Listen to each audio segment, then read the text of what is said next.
Salam, Bapak Ibu Saudara sekalian yang dikasihi Tuhan Yesus Kristus. Senang saya hari ini, malam ini bisa menjumpai Bapak Ibu Saudara sekalian yang ada di rumah, bisa menyapa. Kiranya lewat firman Tuhan yang akan kita dengar bersama-sama saat ini akan memberkati, akan memberikan pencerahan, memberikan paradigma yang baru tentang kebenaran firman Tuhan, sehingga Bapak Ibu Saudara sekalian bisa diberkati, bisa diteguhkan lewat kebenaran firman Tuhan. Dengan hati yang mengasihi Allah dan juga dengan rasa haus dan lapar akan kebenaran firman Tuhan, kiranya Bapak Ibu Saudara sekalian mendengarkan firman Tuhan ini. Baik, saat ini kita akan bersama-sama merenungkan kebenaran firman Tuhan dengan tema daimonia. Mungkin tema ini jarang kita dengar dan mungkin bertanya, apa sebenarnya daimonia itu? Ya, daimonia itu berasal dari bahasa Yunani yang artinya roh jahat. Nah, saya berharap hari ini bersama-sama kita mendengarkan dan apa yang kita dengar memberikan penyerahan dan paradigma yang baru bagi kita dalam kebenaran firman Tuhan. Mari kita buka Alkitab kita. Kita akan baca ayat sebagai pembukaan di dalam 2 Petrus pasal 3 ayat yang ke-12. 2 Petrus pasal 3 ayat 12 menulis begini, yaitu kamu yang menantikan dan bercepat kedatangan hari Allah. Pada hari itu langit akan binasa dalam api dan unsur-unsur dunia akan hancur karena nyalanya. Ayat ini luar biasa. Ayat ini sungguh sangat luar biasa. Kenapa? Karena Alkitab mencatat bahwa kita orang yang percaya kepada Tuhan adalah orang-orang yang bisa mempercepat kedatangan Tuhan. Artinya, betapa orang yang percaya kepada Tuhan memiliki dampak, memiliki pengaruh berkaitan dengan mempercepat kedatangan Tuhan. Kedatangan Tuhan di sini tentu kedatangan Tuhan yang kedua kalinya. Kedatangan Yesus Kristus yang kedua kalinya untuk mengakhiri sejarah dunia ini. Sebab dengan berakhirnya sejarah dunia, maka juga akan berakhir sejarah dari kuasa-kuasa roh jahat atau berakhir sejarah dari kuasa-kuasa setan. Nah, hari ini kita akan belajar bersama-sama yang berkaitan dengan daimonia ini, yang berkaitan dengan roh jahat, dengan setan ini. Karena setan belakangan ini akan bekerja luar biasa, bekerja ekstra. Kalau bisa, kedatangan Tuhan itu bisa diperlambat selama-lamanya, selambat-lambatnya. Kalau bisa dibuat, kalau bisa selambat-lambatnya. Sebab kenapa? Sebab sejarah setan itu akan juga semakin lama untuk berakhir. Karena dengan berakhirnya sejarah dunia, maka juga akan berakhir sejarah roh jahat atau setan. Nah, hari ini kita akan bicara yang menarik berkaitan dengan daimonia atau roh jahat. Kita akan buka Alkitab kita. Dalam kitab Markus pasal 16 ayat 17. Markus pasal 16 ayat 17 mencatat begini. Tanda-tanda ini akan menyertai orang yang percaya. Mereka akan mengusir setan-setan demi namaku. Mereka akan berbicara dalam bahasa-bahasa yang baru bagi mereka. Kalimat mereka akan mengusir setan-setan. Ini juga bicara tentang roh jahat, tentang daimonia. Lalu Lukas pasal 8 ayat 30 menulis, dan Yesus bertanya kepadanya, "Siapakah namamu?" Jawabnya, "Legion," karena ia kerasukan banyak setan. Nah, banyak setan di sini, ini juga bicara tentang daimonia, ini bicara tentang roh jahat.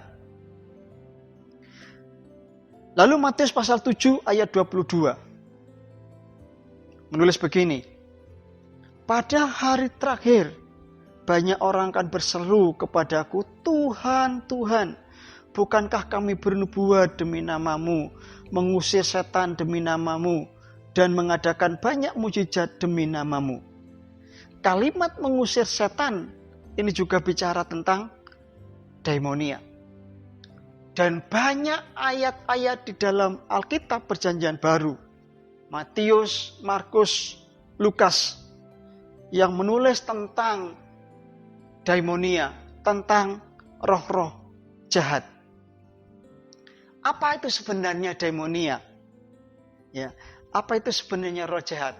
Nah, kita akan belajar ya bersama-sama bahwa yang termasuk daimonia itu mungkin yang seringkali orang takutkan, itu yang mungkin seringkali orang gemetar kalau menjumpai roh jahat itu.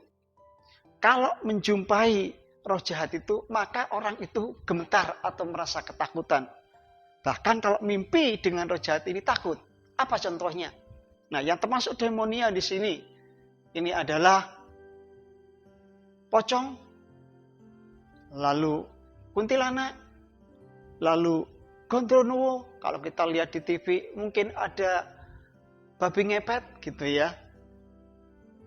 Nah, itu termasuk daimonia yang nampak dengan mata, yang kelihatan dengan kasat mata. Dan roh jahat ini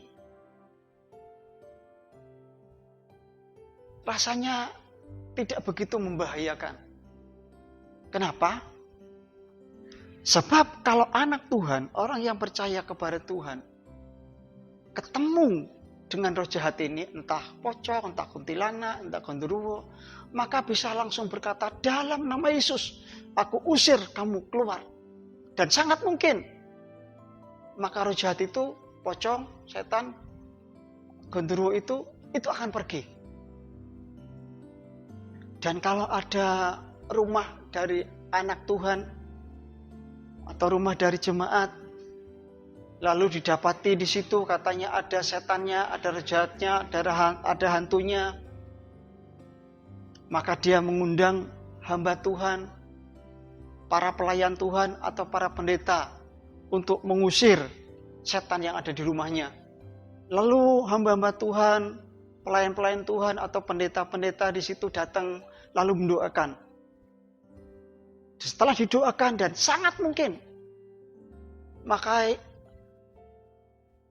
yang namanya daimonia ini, yang namanya pocong ini, atau kuntilanak, atau gondoruwo ini setelah didoakan, maka akan pergi.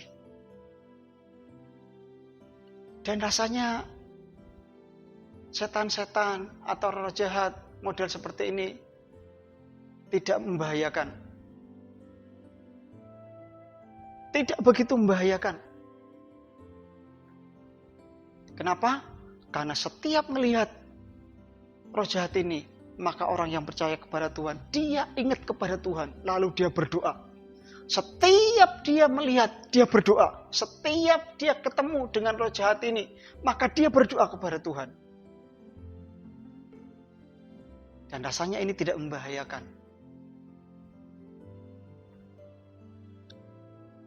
Nah, Bapak Ibu Saudara sekalian dikasih Tuhan Kristus.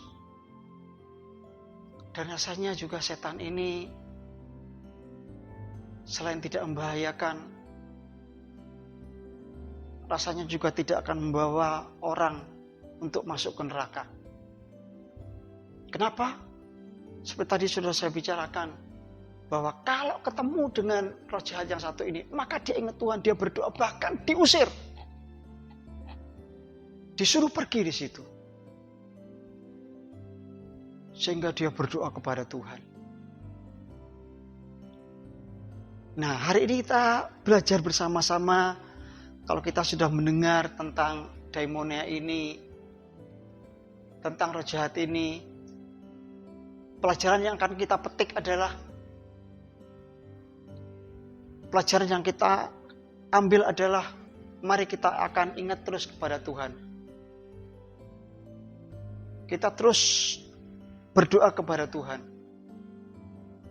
Lalu jangan juga kita terjebak. Jangan kita berkutat.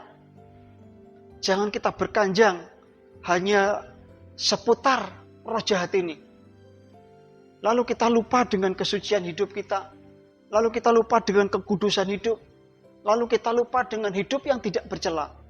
Bahwa sebenarnya hidup kita yang harus diprioritaskan, yang harus diutamakan adalah bagaimana hidup kita mengarahkan diri kepada Tuhan. Supaya hidup benar, hidup kudus, hidup suci, hidup tidak bercela, hidup tidak bercacat di hadapan Tuhan. Jangan kita berkanjang dengan persoalan yang satu ini. Jangan kita berkutat dengan persoalan satu ini. Jangan kita berputar-putar dengan yang satu ini.